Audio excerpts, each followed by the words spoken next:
sa lagay ng ating panahon ngayong hapon po ng December 9, 2024. Sa ngayon po ay iba't ibang weather system ang nagdudulot ngayon ng cloudy skies with isolated rain sa malaking bahagi po ng ating bansa. Hanging amihan ang nakakapekto dito sa malaking bahagi ng Luzon,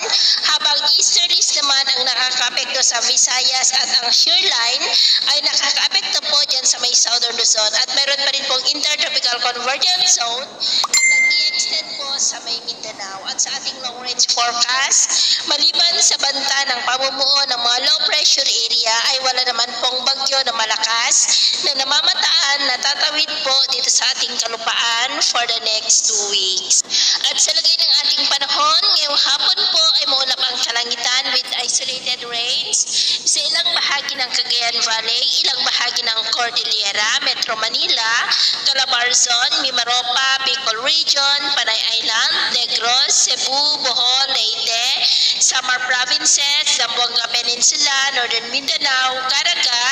Davao at ilang bahagi ng Sorsogon na posibleng magtuloy-tuloy ang mga isolated rains sa ilang bahagi po nating bansa mamayang gabi, lalo na po dito sa ilang bahagi ng Cagayan Valley, Calabarzon, Mimaropa, Bicol Region, Kabisayaan at ilang bahagi ng Mindanao. Kaya mag-ingat pa rin tayo sa mga banta pa rin ng mga pagbaha